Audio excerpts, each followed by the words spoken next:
Hello बच्चों, आज हम पढ़ेंगे क्लास 10th का थर्ड चैप्टर का कुछ बेसिक्स। ठीक है।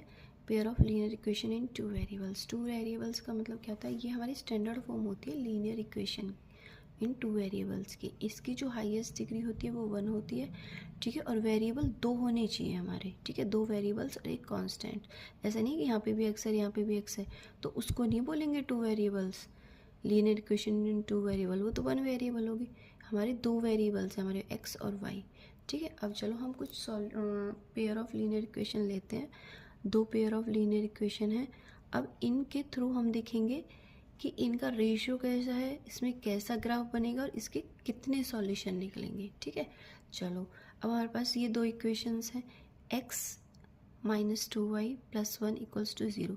एक्स के पास अगर कुछ 1 लिखा हुआ है तो 1 है, अगर कुछ भी नहीं लिखा हुआ तो वहाँ पे 1 ऐड कर लेंगे। ठीक है। तो ये हमारी स्टैंडर्ड फॉर्म है a1x plus b1y plus c1। तो ये जो x का कॉफिशिएंट है इसको a1 बोलेंगे। ठीक है। y का कॉफिशिएंट है इसको b1 बोलेंगे और ये c1। ठीक है। अब यहाँ पे देखिए x का कॉफिशिएंट 3 है, यानी कि x का जो कॉफिशिएंट है वो क्या हो जाएगा, a2। ये सेकेंड इक्वेशन है ना, तो इसलिए a2 हो जाएगा और ये b2 4 और माइनस के 2 क्या हो जाएगा, 20 हो जाएगा c2। ओके। अब हमने क्या करा, ये जो हमारे इसके कॉफिशिएंट थे इनको इस रेशियो में लिख लिया, a1/a2, b1/b2 और c1/c2। ओके। इसमें लिखने के बाद हमने इनकी वैल्यूज़ को यहीं पे पुट कर दिया। a1 हमारा 1 है तो a1 के प्लेस पे, a2 हमारा 3 है तो a2 के प्लेस पे। ठीक है। b1 की वैल्यू -2 है। अगर यहाँ पे प्लस होता तो हम शो नहीं करते, लेकिन यहाँ पे माइनस है इसलिए हम माइनस जरूर लिखेंगे। b2 की वैल्यू 4 है, c1 की वैल्यू 1 और c2 की वैल्यू -20। अगर यहाँ पे प्लस होता तो हम नहीं लिखते, लेकिन अगर माइनस है तो हमने माइनस लिख दिया। अब हमने कंपेयर करा कि ये तीनों आपस में इक्वल है या नहीं है, तो हमने देखा ये तीनों आपस में इक्वल नहीं है। तो हमने कंपेयर करा कि जो हमें बुक में ही दे रखे हैं रेशो, कि ये तो ये वाला रेशो बन रहा है a1/a2 is not equals to b1/b2 is not equal to c1/c2।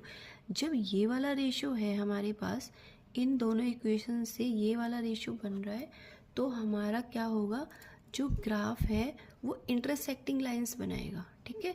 Graph क्या, ये एक्स एक्सिस है ये वाई एक्सिस है। जब इसमें सॉल्यूशन करके हम रखेंगे सॉल्यूशंस, तो हमारे क्या जो सॉल्यूशन निकलेंगे उनके थ्रू हमारी ये इंटरसेक्टिंग लाइंस बनेंगी। ठीक है।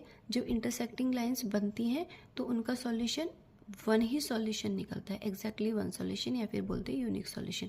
और लर्न करने का तरीका देखिए, अगर हमारी इंटरसेक्टिंग लाइंस बन रही हैं, ठीक